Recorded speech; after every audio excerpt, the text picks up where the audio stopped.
어제 말씀에서는 왕후였던 와스티가 폐위되는 것을 보았습니다.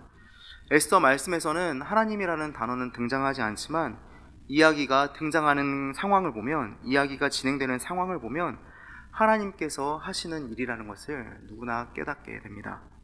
왕이 그동안 부르지 않았던 왕후를 불러낸 일이나, 그때 왕후가 왕의 명령을 거부한 일이나, 그로 인해 폐위되고 새로운 왕후를 찾는 일을 통해서 우리는 하나님의 일하심을 보게 되는 겁니다. 우리가 살아가는 일상 속에서 하나님의 일하심이 보이지 않는 것처럼 느껴진다 해도 하나님께서는 우리를 향한 목적과 그 계획을 이루어가는 것을 신뢰할 수 있기를 바랍니다. 또 한 가지 말씀드렸던 것은 우리가 분노하는 이유에 대해서 어제 보았습니다. 우리가 분노하는 이유는 다른 사람이 나를 무시한다고 생각하기 때문입니다. 그런데 그것은 나를 무시하는 것이 아니라 내 의견과 다르고 내 생각과 다르기 때문이라고 말씀드렸습니다. 그렇기 때문에 우리는 분노하지 말아야 합니다. 분노는 아무런 도움이 되지 않고 오히려 일을 망가뜨린다는 것을 우리는 너무나 잘 알고 있기 때문에 그렇습니다. 우리는 성경 속에서 분노로 일을 그르친 경우를 종종 보게 됩니다. 먼저 창세기를 시작하면서 아담의 아들이었던 가인은 자신의 제사는 받지 않고 동생 아벨의 제사를 받으시는 하나님께 분노해서 어떻게 합니까? 동생 아벨을 살해하게 됩니다. 그 분노의 결과로 가인은 하나님께 저주를 받게 되고 땅에 정착하지 못한 채로 유리하는 삶을 살게 됩니다. 이뿐만이 아닙니다.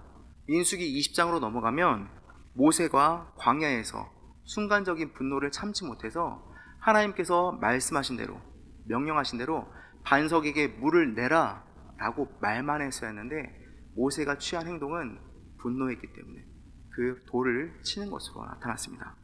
그 결과로 어떤 일이 벌어졌을까요? 가나안에 들어가지 못하는 일을 당하게 되었습니다. 그런데 우리 일상에서도 이런 일들, 분노로 인해서 일을 그르치는 일들은 종종 나타나는 것 같습니다. 상대방과의 의견 충돌에서 내가 무시당했다는 생각을 갖게 되면 그 생각은 을의 분노로 변하게 되고 분노는 충동적인 행동으로 이어집니다. 그래서 좋았던 관계가 어그러지는 경우들을 우리가 겪게 되는 겁니다. 나중에 사과하고 화해하면 되겠지라는 생각을 할 수 있지만 한번 어그러진 관계는 다시 원상태로 돌아가기는 쉽지 않은 것 같습니다. 그래서 우리에게 에베소서에서는 이렇게 말씀하고 있습니다. 에베소서 4장 26절부터 27절에서는 분노에 대해서 이렇게 말씀합니다. 분을 내어도 죄를 짓지 말며 해가 지도록 분을 품지 말고 마귀에게 틈을 주지 말라라고 말씀하고 있습니다. 우리의 분노가 죄로 연결되지 않게 해야 한다는 것입니다.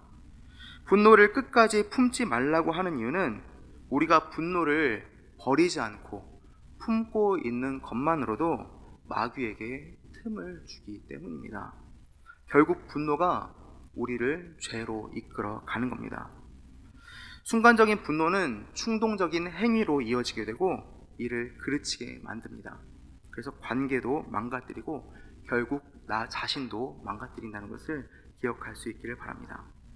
이제 오늘은 에스더 2장 말씀 보게 될 텐데 에스더 2장에서는 우리가 세 가지 이야기를 보게 됩니다. 먼저 2장 1절부터 4절에서는 새로운 왕후를 찾는 이야기, 그리고 5절부터 18절까지는 모르드게와 하닷사, 에스더의 등장과 에스더가 왕후가 되는 이야기, 또 세 번째는 19절부터 23절 말씀으로 모르드게가 왕의 암살 음모를 고발해서 왕의 목숨을 구하는 이야기, 이렇게 세 가지 이야기로 에스더 2장은 구성되어 있습니다.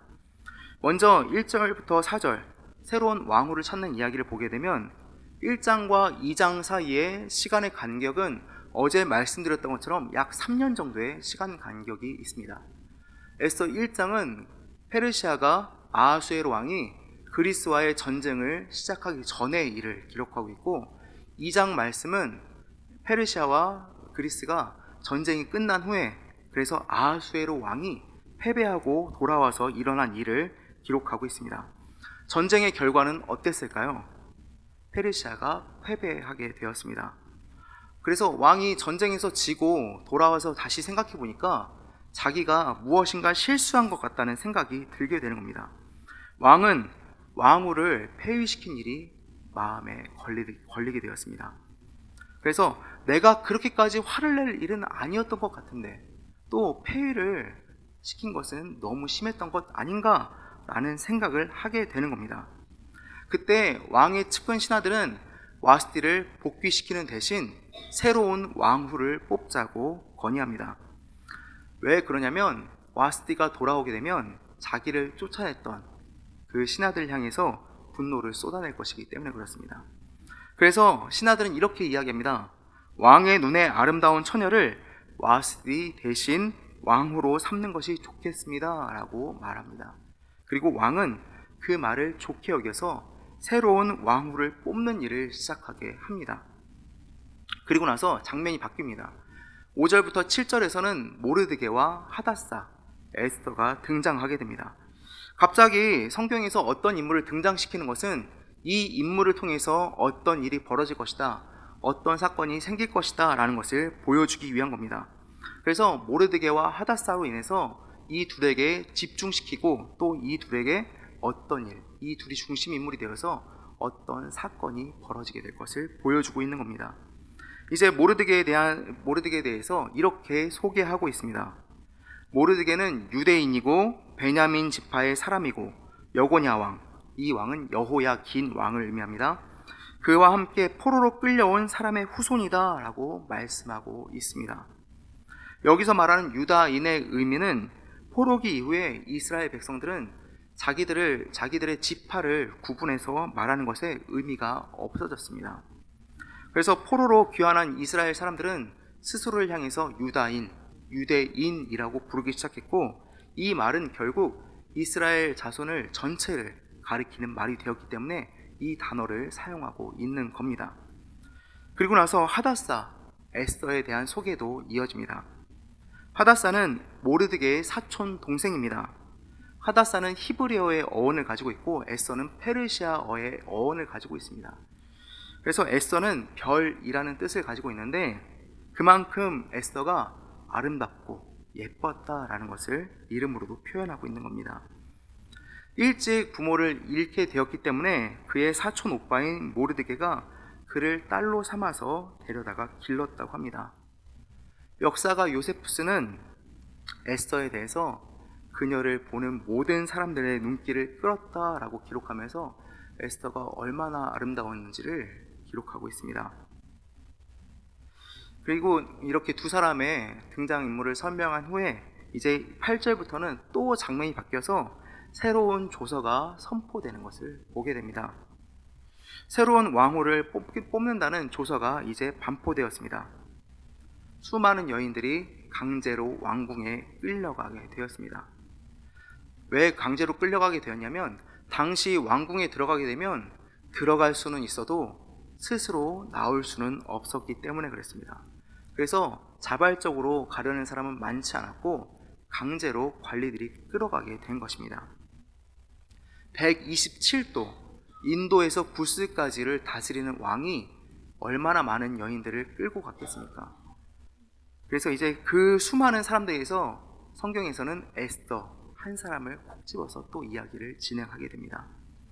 에스더도 용모가 아름다웠기 때문에 왕궁으로 끌려가게 되었습니다. 그런데 이렇게 끌려갈 때 전승에 의하면 이렇게 기록하고 있습니다. 모르드게가 아하수에로 왕이 처녀들을 징집한다는 소식을 들었을 때 모르드게는 관리들의 눈을 피해서 에스더를 벽침실 벽장 속에 숨겨두었다고 합니다. 그러나 관리들이 모아온 여인들 중에 에스더가 없으니까 찾으려고 했는데 결국 찾지 못했다고 합니다. 그럼 이 일이 그냥 넘어가면 되는데 관리들은 이 일을 왕에게까지 고발했다고 합니다. 그래서 왕은 어떤 여인이든지 관리로부터 숨는 사람이 있으면 죽음을 당할 것이다 라는 조서를 반포했다고 합니다. 그제서야 모르드게는 어쩔 수 없이 에스더를 왕궁에 보내게 되었다라는 전승이 있습니다. 그래서 이제 에스더는 궁에 들어가게 되었습니다. 궁녀를 주관하는 헤게라는 사람에게로 가게 되었는데 거기서 그는 에스더를 굉장히 좋게 보고 은혜를 베풉니다. 좋은 대우를 하는 것으로 그 은혜를 베푸는 겁니다. 왕궁에 모인 수많은 여인들 중에서 에스더의 이름만 기억하고 또 에스더에게 이렇게 대우했다라고 쓰는 것은 에스더를 통해서 어떤 일이 진행될 것인지를 우리에게 알려주고 또 이 성경을 읽는 독자에게 집중하도록 만드는 것입니다. 에스더는 모르드게가 말한 대로 자기 혈통과 민족을 밝히지 않습니다. 나는 이스라엘 자손입니다. 사촌 오빠인 모르드게가 저를 딸로 삼았습니다. 라고 말을 절대 하지 않았다는 겁니다. 그 이유는 에스더가 기왕 왕궁에 들어간 것, 왕후가 되어야 했는데 이제 자신의 출신 성분을 밝히는 것은 그에게 결코 유리하지 않았다라고 판단했기 때문입니다. 왜 그러냐면 페르시아 사람들은 이방 민족과 결혼하는 것을 꺼렸다고 합니다. 특히 유대인들에 대해서는 좋지 않은 인식을 가지고 있었다고 합니다. 왜냐하면 유다인들이 오직 하나님, 오직 여호와 유일 신앙을 고집하면서 다른 민족들과 융화되는 것을 원하지 않았기 때문입니다. 또한 페르시아 안에는 이래서 반유다 세력이 꽤 많았다고 합니다. 이런 상황에 에스더가 왕궁에서 저는 유다인입니다 라고 밝히는 것은 왕후가 되는 것을 포기하겠다라는 말과 같은 겁니다. 그리고 또 궁궐 안에서는 자신을 지켜줄 사람이 없기 때문에 불이익을 당하거나 아무도 모르게 불행한 일을 당할 수도 있기 때문에 모르드게가 말한 대로 에스더는 자신의 출신 성분을 끝까지 숨깁니다. 에스더는 이것을 철저히 지켰고 이제 계속해서 에스더서를 보면 알 수 있겠지만 하만도 아하수에로 왕도 에스더가 어떤 민족인지 또 모르드게와 어떤 관계가 있었는지에 대해서는 전혀 알지 못했습니다. 그리고 이런 상황에 있는 에스더가 궁금하니까 모르드게는 에스더가 잘 지내는지 또 어떻게 되는지를 알고 싶어서 후궁 근처를 왔다 갔다 하는 일을 보여주고 있습니다. 왕후의 후보로 뽑힌 여인들은 이제 1년 12달 동안 자신의 몸을 가꾸는 시간을 가지게 됩니다. 6달은 이 약을 쓰고 6달은 이 화장품을 쓰면서 왕을 만날 준비를 하게 되는 겁니다. 그런데 에스더에 대해서 성경에서는 또 이렇게 기록하고 있습니다.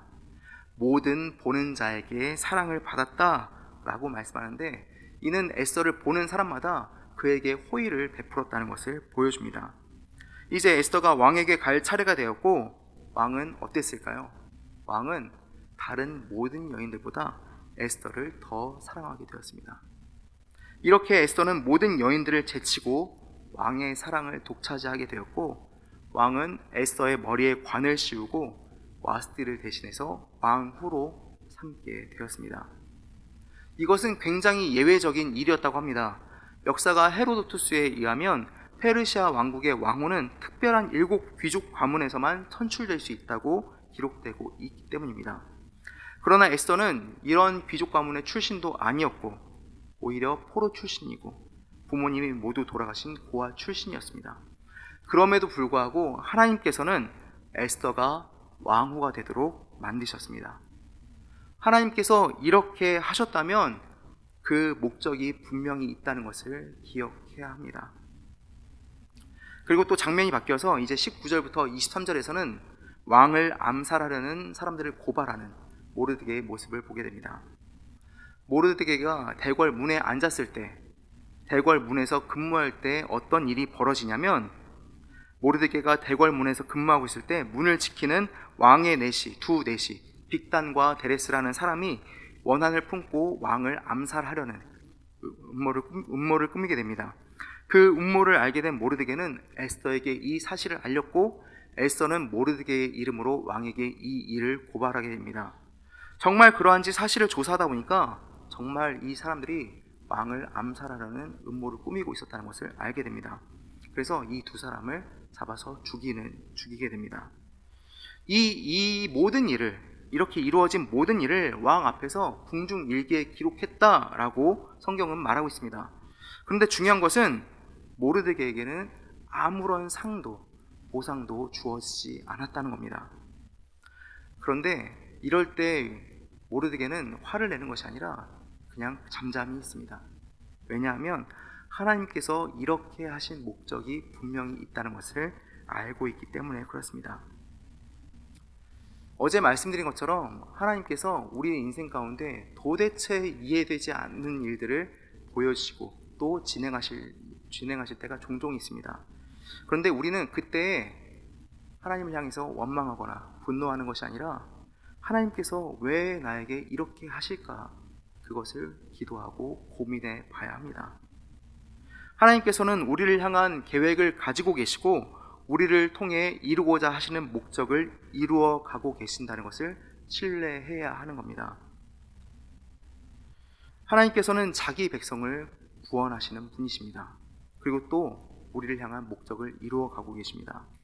그런데 중요한 건 나 한 사람을 위한 구원 계획도 이루어 가고 계시지만 역사 전체 또 하나님의 백성 전체를 위한 구원 계획도 동일하게 진행하고 계신다는 겁니다.